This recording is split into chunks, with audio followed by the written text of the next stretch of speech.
pasalubong dito sa batang to. Siyempre, pag bata, kailangan marami pasalubong. Tulungan kita. Hindi, wala. Kaya ko na to. Kaya mo lahat? Oo. Hindi ka na. Ingat, basta. Hindi ka na. May fishball. Oo nga, siyempre. Doon ba ma-typhoid? Hindi. Iluto na lang natin sa bahay para sigurado tayo. Layo naman ang bahay niya. O, naliligo. Oops. Padaan, mga naliligo.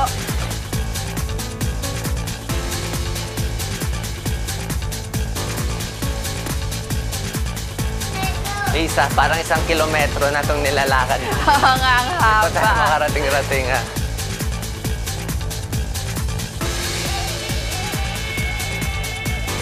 Ay, dito ata. Hindi na ako kakatok. Pasok na ako. Sige, Ay, bahala ka. kamusta po? Doc Willie po.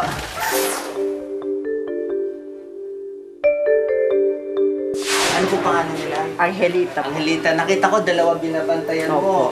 Oo nga. Paano mo sila? Auntie ko po, tsaka kapatid. Auntie mo. Opo. Ilang taon na auntie mo? 94. 94. Kapatid mo ilang taon na? 46. 46. 46 pa lang ganito na kondisyon ng Opo. kapatid Na-stroke, mo. first stroke po siya mga 42. Tapos umulit siya ng ngayong February.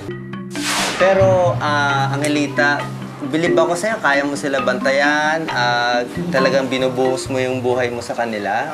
Bakit?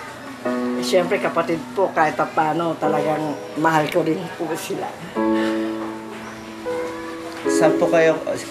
Hanggat may magagawa po ako, kailangan tulungan sila. Hindi po, tutulungan po natin.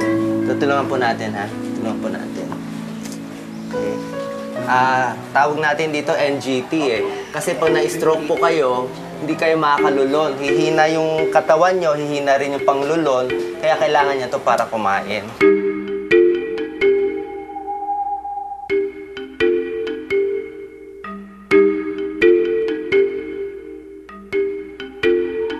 Pinakamaganda, una-una, kung malilinis nyo yung mata niya, mas maganda. Kung meron kayong malinis na cotton, tsaka malinis na tubig, aanuhin nyo yung muta niya, tatanggalin natin, ha?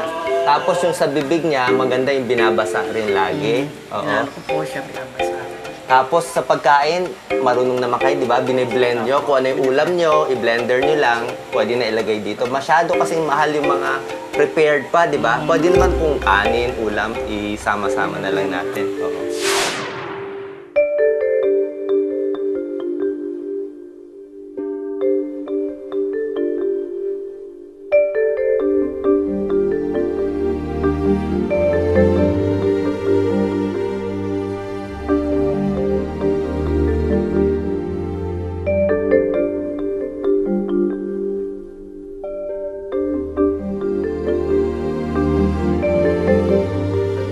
Ano po, mabilis ang tibok ng puso niya, tapos medyo nakikita may sakit po sa baga.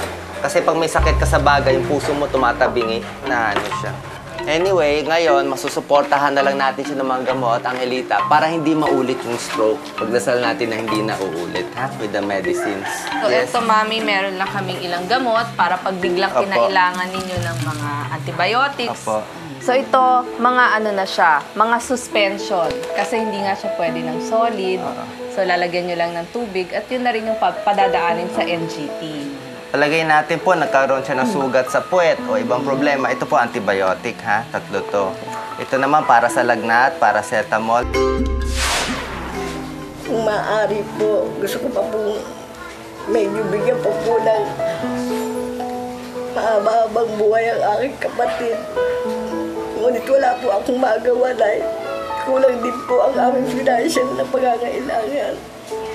Kaya po ako nananawagan na kung sa lahat ng may mabubuting kalooban na gustong tumulong sa aking kapatid, dala-dalawa po ang aking inaalagaan kasi.